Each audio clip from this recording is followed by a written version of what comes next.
This is that place जहां आपको पहला सेना मेडल मिला था? नहीं, मेरा पहला सेना मेडल गैलेंट्री था 2001 में सर ये इसमें मेरे को कमेंडेशन मिला था। प्लीज बताइए सर, सुनना चाहेंगे वो। कुछ खास नहीं था।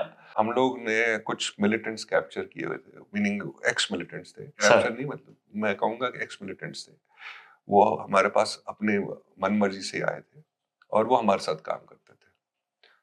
तो एक दोपहर को हम आए थे वापस, और दोपहर को आए तो हम लोग ये इनकी जो कॉन्वर्सेशन होती थी रेडियो सेट पे, हम लोग उसको ध्यान से मॉनिटर करते थे। तो मॉनिटरिंग में हमें पता चला कि भाई अखरोट के पेड़ के पास 2 हैं। अब अखरोट का पेड़ कहाँ है? पूरा कश्मीर में तो सब अखरोट के पेड़ ही है। कहाँ नहीं है? कहाँ नहीं है? तो मेरे को इसने बताया कि सर ये तो वो जगह है जहां पर मैं भी जाता हूँ, अखरोट का पेड़ इस जगह को कहते हैं। तो एक इतना बड़ा हिल है, हिल के टॉप पे एक ही पेड़ है, अखरोट का पेड़। नीचे एप्पल के ऑर्चर्ड है, ठीक है। और अब आप नीचे से जैसे ही ऊपर चलने लगोगे ना तो बिल्कुल खाली है, सिर्फ ऊपर एक पेड़ है। और हिल होगा कोई 200-300 फीट सर, छोटा सा, ठीक है। कहते हैं वो यहाँ बैठते हैं।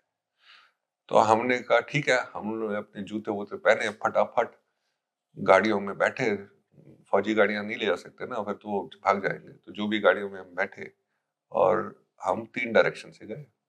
अब 3 डायरेक्शन से मैंने समझा दिया था, क्योंकि मैं जानता था वो एरिया को, कि मैंने दोनों बाकी टीम्स को बोल दिया था। 4-4, 5-5 लोग थे, हमने कहा इधर आप बैठ जाना और इधर बैठ जाना। मैं कहा मैं ऊपर जाऊंगा।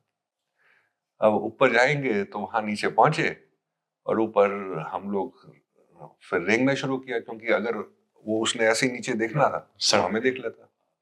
अब रेंगना शुरू किया। शायद मैं थोड़ा ज्यादा जोश में था और यंग ऑफिसर था, तो मैं ऊपर पहुंचा। ऊपर पहुंच के उसने देखा, फायर खोल दिया हम दोनों ने एक दूसरे के ऊपर। तो फायर खोल दिया तो उसमें he died, meaning he was shot, and हम लोग जब हुआ, what distance sir? होगा कोई 150-175 मीटर का फर्क होगा, 50 से 75 मीटर का। तो उसमें क्या हुआ कि मैंने फिर देखा कि मेरे आसपास कोई है ही नहीं, वो सब बाकी मैं थोड़े आगे रही। अभी तो देख रहे हैं। तो चलो जो भी हुआ, तो उसकी वजह से एक कमेंडेशन मिला था मेरे को सर। बस। बाकी एक मिलिटेंट था सर। सो ऐसा हुआ था। बाकी तो अदरवाइज 7-8 महीने के बाद मैं इन्फेंट्री स्कूल में आ गया था। ये मेरा सेकंड टेन्योर था इन द वैली। सर जब आप इन्फेंट्री स्कूल आए सर, तो आपने शायद एक कंप्यूटर कोर्स भी किया सर, एडीपी कोर्स। तो आपका सर पहले से इंटरेस्ट था या पहले आपने सीखा हुआ था सर? बिकॉज जनरली इन्फेंट्री वाले दूर भागने की कोशिश करते हैं सर एडीपी कोर्स वगैरह से। एंड उसकी भी कहानी है एक्चुअली। पता नहीं, शायद कहते हैं कि जो होता है अच्छे के लिए होता है सर। तो मैं गया उधर गया। एक हफ्ते के अंदर अंदर मेरे एसआई ने, सीनियर इंस्ट्रक्टर ने मेरे को बुलाया और बोला बेटा तू इंस्ट्रक्टर तो बनने आया है, तो तेरे को पहले हम एक कोर्स कराते हैं। तो मैंने कहा सर मैं तो एंटी टैंक में एटीजीएम सिखाऊंगा, मैंने इतने कोर्स इतना फर्स्ट क्लास किया है, मैं तो वो उसके लिए आया हूँ। नहीं तू जा कोर्स कर। तो उन्होंने मेरे को एमसीटी मऊ भेज दिया एडीपी साहब के लिए, जहाँ सिग्नल वाले करते हैं। और फौजी तरीका है, 18 महीने का डिप्लोमा कोर्स को 3 महीने में उन्होंने कमांडो कोर्स पैक कर दिया। ठीक है, अब पैक कर दिया। और 96 की बात है। अब 96 में अगर आपको याद होगा कंप्यूटर ज्यादा होते नहीं थे, बस आए थे सर। तो मैंने अपने सीनियर इंस्ट्रक्टर को बोला, मैंने कहा सर मैंने तो कंप्यूटर, मेरे को समझ में नहीं आती कि क्या चीज क्या है, तो आप मेरे को कहाँ भेज रहे हो? तो नहीं तू जाएगा। मैं कहा क्यों? मैं क्यों वो इतने सारे हैं लोग, वो क्यों नहीं? कहते 2-3 गए हैं, वो बहुत खराब करके आए हैं अभी, और बाकी कोई जाना नहीं चाहता, तो तू जा।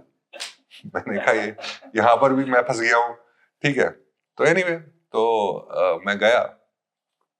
तो किस्मत ये अच्छी थी कि मैंने रियलाइज किया कि मेरे को बहुत इंटरेस्ट था और I had a flair for computers and for programming. So उस कोर्स में मैंने टॉप किया टॉप करके फिर मैं उस कोर्स में भी टॉप किया sir, if I may, sorry. तो और उस कोर्स से मैं वापस आया। वापस आके मैंने इन्फेंट्री के लिए जो पहला एडीपी कोर्स था सर, वो चलाया।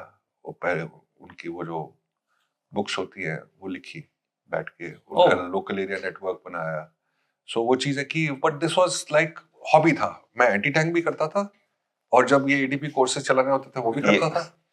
तो ऐसा था, पर it was a good hobby. मतलब कि मैं अगर देखूं तो ये चीज ने मेरे को हमेशा कहीं पर स्ट्रांग रखा है।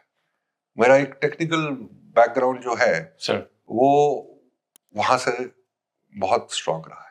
आई थिंक इसमें बहुत बड़ी लेसन है सर कि आप you are forced into a course और आपने वहां जाकर के ऐसा नहीं कि यार जबरदस्ती भेजा है, कर तो देता हूँ। You put in your effort and then I am sure sir आज के डेट पे अगर हम पीछे जाके देखें, कंप्यूटर्स के बिना सर्वाइवल ही नहीं है सर। ना, बिल्कुल कोई कर ही नहीं सकता। अगर मेरे को वो कोर्स नहीं मिलता तो मैं कैसे कहीं जो भी आगे किया कुछ चीजों में कैसे करता। What after this sir? इसके बाद कुछ नहीं। उसके बाद मैं स्टाफ कॉलेज के लिए अपीयर हो गया। And you are the youngest officer जिसने स्टाफ कॉलेज का कोर्स किया है, which is one of the most difficult courses. Again not courses, the exam, competitive exam होता है सर। एक्चुअली मैं व्यूअर्स के लिए भी समझा रहा हूँ सर, ताकि नहीं तो कॉम्पिटिटिव एग्जाम होता है। यस। एंड ऐसा था कि मेरे पास वहां पर 96 97 में था। मेरे को पता था उसके बाद मैंने कहीं फील्ड में चले जाना है, टाइम मिलना नहीं है। तो इसलिए मैंने कहा चलो एक अटेम्प्ट तो कर ही लेता हूँ। वो जनरली लोग बाद में करते हैं, मैं कहीं यहीं से कर लेता हूँ। तो जेसी कोर्स करके मैंने वो कर लिया और किस्मत अच्छी थी, फिर निकल गया। तो हम जब पहुंचा वहां कोर्स पे तो वहां पर हम यंगेस्ट थे। हम 4 वी वर 4 कोर्समेट्स सर उस कोर्स में, और चारों के चारों यंगेस्ट।